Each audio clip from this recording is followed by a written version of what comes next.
World-class bullshit is exclusive. Ah, Star Wars The High Republic. You'll never find a more wretched hive of scum and stupidity. It feels like Christmas and The High Republic is the gift that keeps on giving. If you're new to Disney Star Wars, leave. Seriously, go. The Mandalorian is not the standard of quality from Disney Star Wars. It's the exception. Now that I got that out of the way, let's begin. The High Republic is the newest Star Wars multimedia venture from Lucasfilm, and the fans aren't biting. Outside of it looking dumb and being dumb, Ram, and it being useless and continuity breaking, Jamaram, the High Republic brings with it another hallmark of Disney Star Wars, Jamaram, fan disrespect. Now I'm going to say something that's never been said before in the fandom menace. These writers do not attack us because they hate us. They attack us because they're jealous of us. To them, we are these racist, bigoted, insert other hate-fueled diatribes, and this big, multimedia company, Disney, has to bend over backwards to appease them. They're jealous because their self-righteous bigotry doesn't play anywhere outside of their fart bubble, and it doesn't pay the bills for Disney. Kathleen Kennedy has spent years letting her angry children ruin Star Wars, and now when they've run everyone down with their bullshit and try to release their vision of Star Wars, the High Republic, apparently they're throwing a fit. Because Luke Skywalker is back, and no one gives a shit about the High Republic. Personally, I never did. Now I say apparently because later on, I have a little more evidence to back up this claim. But let's talk about what's going on right now. Apparently the Lucasfilm Story Group believes that the reveal of Luke Skywalker in the finale of The Mandalorian second season took all the oxygen out of the High Republic. Apparently, they're actually furious that they were not told that Luke Skywalker would show up in The Mandalorian. The scooper goes on to claim this fury is why individuals like Pablo Hidalgo decided to go after the fanbase following Luke's reveal. He then makes a bold statement that the Lucasfilm Story Group feels that Luke Skywalker's reveal was a betrayal of Kathleen Kennedy because they and Kennedy are not getting credit for anything. So we've recently seen Pablo Hidalgo go after Star Wars theory. But that sort of attitude isn't new from Star Wars writers. Now I don't think there's this war in Lucasfilm, but I do believe that the people inside the story group are upset over Luke Skywalker showing them up. Why? Ego. No, not the living planet, but sheer fucking hubris. Ego. It's all ego. The type of people that get off on harassing fans are the same ones who were treated like shit growing up, and now we have to pay because these writers couldn't get laid in the 90s. Boo-hoo! Grow the fuck up! I know it sounds harsh, but it's true. The 90s were a tough time for us all. The reason I don't believe this war talk is because I looked into how Lucasfilm is structured. This is the Lucasfilm Story Group, and I think we all made the same mistake of giving them too much credit. Let's see what they're actually responsible for. The Lucasfilm Story Group is a division of Lucasfilm Limited founded in 2013 that is responsible for keeping track of Star Wars canon in order to assist writers and directors in the development of new stories. As of May 2017, the group comprises 11 individuals. Pablo Hidalgo, an author and creative executive at Lucasfilm, has been part of the story group since its creation, offering expertise on not only details about Star Wars, but what Lucasfilm has done in the past as well as George Lucas's values. Yeah, I didn't even plan for this part in the video, but everything you've done, Pablo, over the last couple of years is definitely not George Lucas's values. If you're really, god damn it, if you're really trying to build this legacy on George Lucas's values, then you fucking failed miserably. Star Wars has existed for almost 50 years. All of this shit is post-2012, post-Disney, post-Kathleen Kennedy. So guess what? You're not living up to George Lucas's values. George Lucas never once shat on the fans. George Lucas didn't tell us to go fuck ourselves. George Lucas never called out white people. What the fuck? You're lying. I'm sorry, this isn't part of the video that was planned. Moving on. The Lucasfilm Story Group began as an initiative from Kathleen Kennedy in 2012. Lucasfilm Vice President Kiri Hart helped form the group as its development lead, with the stated goal of abolishing the canon hierarchy system in favor of a single, cohesive unity. In April of 2014, the Lucasfilm Story Group rebooted the Star Wars universe by retiring much of the expanded universe storyline and rebranding it as Star Wars Legends. Besides Lucas's 6 films, the only previously produced content still considered canon is Star Wars The Clone Wars, and the standalone comic arc Star Wars Darth Maul, Son of Dathomir, which is based on unproduced scripts from the Clone Wars TV series. Author Jason Fry stated that one of the biggest misconceptions regarding the story group is that it is omniscient and should be somehow perfect. Of course there's going to be inconsistencies and slips here and there. According to author Delilah S. Dawson, the story group tends to encourage content creators to create new elements instead of using pre-existing ones. They are as terrible as they sound. Is that cruel? I'm only judging them on the work they've produced. So what I picked up from all of this is, they're the bitch of the creative process. Do this, do that, but when someone in power ignores them, they melt down. I find it interesting that they keep putting this out there, how they're not this perfect entity.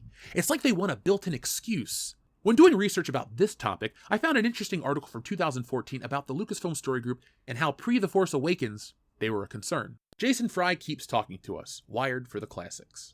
Last Friday, I spoke with Servants of the Empire author Jason Fry about what goes into good Star Wars technobabble. So I found this interview with Jason Fry, who is the writer of Servants of the Empire. And the interviewer has many questions for Mr. Fry, but one was very important. One was enough to really catch my attention. You've been working under the Story Group system for more than half a year. What's the biggest misconception fans have about them? Fry responds, they're omniscient and all-powerful and therefore should be perfect? Don't get me wrong, Story Group folks are really smart. Their advice has made everything I've worked on much better, but they're a small group of people trying to juggle a whole bunch of projects and dealing with egos and changes of plans and things that go wrong. They're trying to figure out new storytelling rules for the road of a massive franchise, and they're trying to do it within a new corporate structure while all eyes are on Episode 7. A high-profile TV show is finding its legs, and about a billion other pots are boiling at the same time. With all that's going on, of course there are going to be inconsistencies and slips here and there. Well, Jason Fry, it seems like inconsistencies and slips have been there the entire time. No excuse. This is how it works inside the Story Group. We got an unintended peek behind the curtain way back in 2014, before they shit the bed with The Force Awakens. This guy, trying to be gracious, has shown us what it's like inside of the Story Group. Egos. Fragile fucking egos is what drives these people, and when it gets ugly, that's when they lash out at us. That's when Star Wars theory gets made fun of, or the High Republic writers call out white people. These children are an embarrassment. If you want to be mad about anything, be mad that the biggest entertainment company in history allows this shit to constantly happen. If you want a little more to laugh at, I found another quote about the Story Group. This comes from an interview in Sci-Fi Wire with New York Times bestselling author Delilah S. Dawson, who worked on Star Wars Galaxy's Edge Black Spire. And according to her, her book is like Brooklyn Nine-Nine in space. I kind of like that show. And this is what she had to say about writing a Star Wars book. Authors entering the Lucasfilm domain often have special restrictions in crafting their narrative, and this novel is no different. Before I wrote Phasma, I got to read the script of Episode 8 so I could have some insight into what was happening. But I did not get to read the script for Episode 9. Nobody has. So there are lots of things we were told.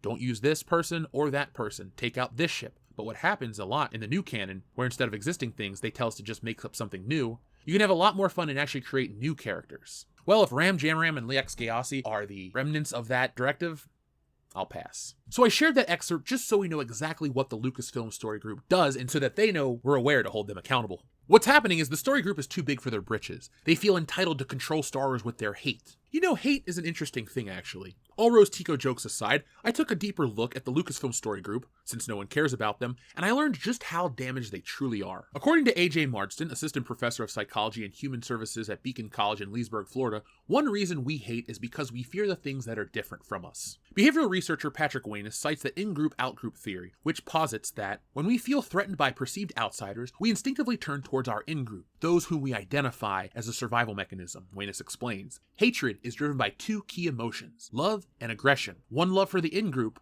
the group that is favored, and two, aggression for the out-group, the group that has been deemed as being different, dangerous, and a threat to the in-group. So we're the danger. We're the people that threaten their in-group because we don't like their bullshit that they put into Star Wars. Like everything with Disney Star Wars, the High Republic is lesser than what came before it. Outside of Leax Gayasi and Ram Jamram and the lack of self-awareness that they're writing Star Wars, well, what else is there?